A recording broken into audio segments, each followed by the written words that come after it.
Bonjour à tous, bienvenue dans cette nouvelle vidéo. Donc aujourd'hui on se retrouve dans ma cuisine parce qu'aujourd'hui je vais vous montrer une recette luxembourgeoise.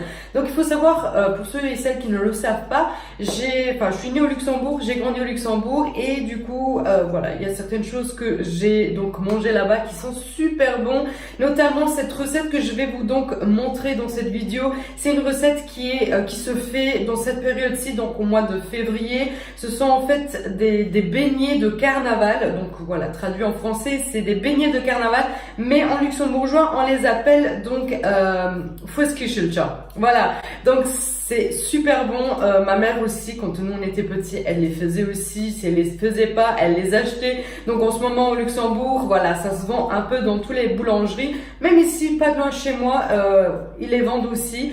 Donc on n'est pas loin aussi de la frontière luxembourgeoise. Je pense que c'est ça qui fait que ici en Belgique, près de chez moi, enfin ici dans ma région, ça se trouve. Mais sinon, si vous avez vraiment envie de les goûter, ben je vous montre tout simplement en vidéo. Donc la recette, c'est super bon. C'est un beignet en forme de nœud et voilà, c'est super. Vous aurez besoin de 1 kg de farine. Donc si pour en faire beaucoup, ben voilà, 1 kg, sinon il faut en mettre moins.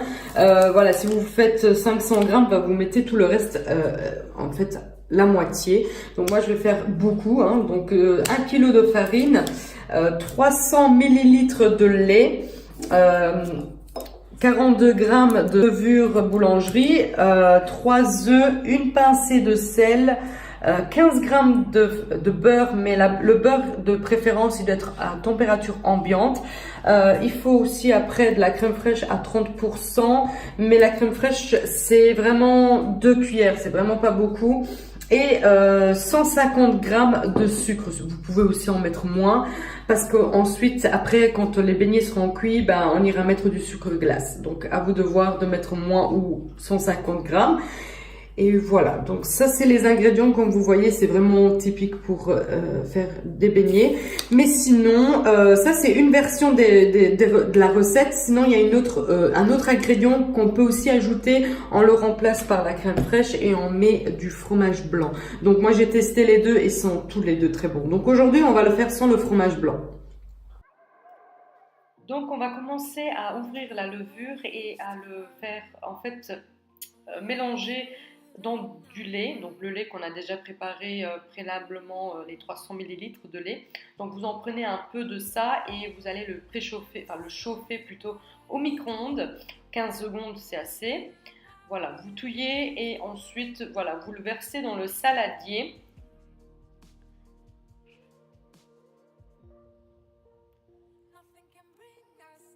Entre-temps, bah, en fait, je prépare déjà mon sachet de farine et ce qu'on va faire, c'est qu'on va pas mettre tout le kilo entier dans le saladier, mais on va mettre environ 200 à 300 grammes déjà dans le saladier de farine et ensuite on mettra donc la levure avec du lait dans le saladier et on ira donc mélanger un tout petit peu. Ensuite, on ira mettre donc le reste de la farine, mais il faut le tamiser donc entièrement. Enfin, vous laissez vraiment un tout petit fond parce qu'après on aura besoin un tout petit peu de farine lorsque la pâte sera prête pour être étalée. Donc vous laissez un tout petit fond de farine. Vous n'avez pas besoin de mettre obligatoirement le kilo entier. Mais voilà, donc vous allez tamiser donc la farine.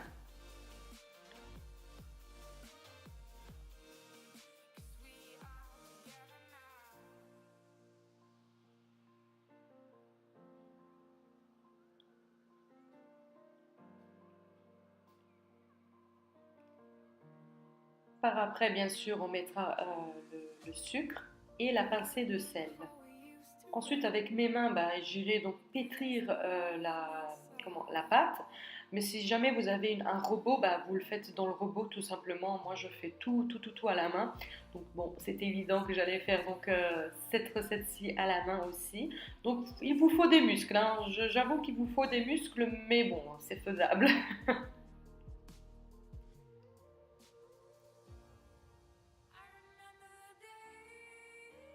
Comme vous voyez là, sur le sachet de ma farine, il reste quand même un petit fond. Donc moi j'ai préféré laisser un tout petit fond quand même parce que si jamais la pâte est trop mouillée, ben, il faut quand même rajouter un peu de farine pour que ça devienne une pâte lisse. Voilà, comme vous avez pu voir dans l'image, j'ai fait un petit trou au milieu de la pâte et ensuite ben, j'ai mis donc, le reste du lait et les œufs. Hors caméra, donc j'ai en fait mis aussi 2 cuillères à soupe de crème fraîche. Ça, je ne l'ai pas filmé, mais j'ai aussi rajouté par après parce que j'avais presque oublié. Et voilà, donc vous pétrissez et vous continuez toujours à pétrir pour que ça devienne vraiment une pâte lisse et qui colle vraiment plus aux doigts. Ensuite, bien sûr, on mettra le beurre qui était à température ambiante. Donc, moi, je la mets comme ça en entier parce que si elle est à température ambiante, eh ben, elle se casse facilement dans la pâte même avec les doigts. Voilà, comme vous voyez, la pâte, elle était quand même un peu mouillée. Et là, j'ai pu quand même mettre un peu de farine parce qu'il m'en restait encore dans le sachet. Et voilà, donc il faut toujours pétrir et bien mélanger parce que voilà, la pâte doit vraiment devenir toute lisse, là comme là, je l'ai bien travaillé hors caméra et là maintenant, après 2 minutes, bah, elle était quand même complètement lisse. Là, j'essaie de former une petite boule parce qu'après, il faudra la faire reposer 15 minutes. Voilà, elle est toute belle, toute lisse. Voilà. Donc vous allez prendre un petit torchon propre, bien sûr, et vous le laissez comme ça pendant 15 minutes. Pas besoin de le mettre au frigo, hein, vous le laissez sur la table, c'est tout. Ensuite, on ira mettre un peu de farine sur la table et on prendra donc un rouleau à pâtisserie parce qu'on ira donc faire une grande... comment on va étaler la pâte hein, sur la farine. Et Jada qui vient juste d'arriver de l'école, qui avait trop envie de participer. Sauf que bon, c'était un peu dur pour elle, donc il fallait que je prenne la relève.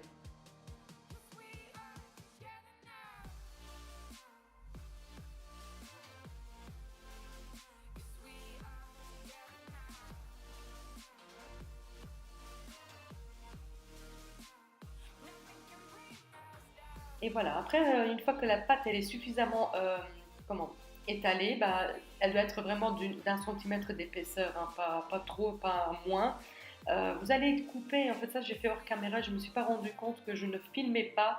Donc vous allez prendre un couteau et vous allez faire des traits comme ça sur la pâte d'1 centimètre et vous allez faire un nœud en fait. Ça aussi, malheureusement, je l'ai fait hors caméra. Je vous montrais comment faire le nœud, mais j'espère que vous arriviez à voir quand même comment je réalise le nœud. Et si maintenant les bandes de pâte sont assez grandes, ben vous pouvez largement les couper en deux et faire deux beignets avec. Et voilà, donc ça c'est les premiers beignets que j'ai réalisés. Bon, elles étaient un peu petites, hein, on peut faire plus gros. Ça c'était par après. Honnêtement, je ne sais pas du tout combien j'en ai fait, j'en ai pas compté. Ça c'était donc la première partie de la pâte que j'avais étalée et là c'est la deuxième. Voilà, donc j'avais quand même beaucoup de travail ce jour-là. Voilà, vous laissez reposer les beignets, enfin les nœuds pendant 15 minutes et vous allez préparer donc la poêle avec de l'huile à friture, donc de l'huile propre hein, tout simplement pour pouvoir faire les beignets. Ensuite, vous préparez aussi un saladier avec du sopalin pour que voilà, l'huile puisse couler sur le sopalin et voilà, puisse absorber le surplus. Voilà, là c'est en train de cuire. J'ai déjà tourné une pour que vous voyez plus ou moins la couleur, mais elle doit quand même être assez brune.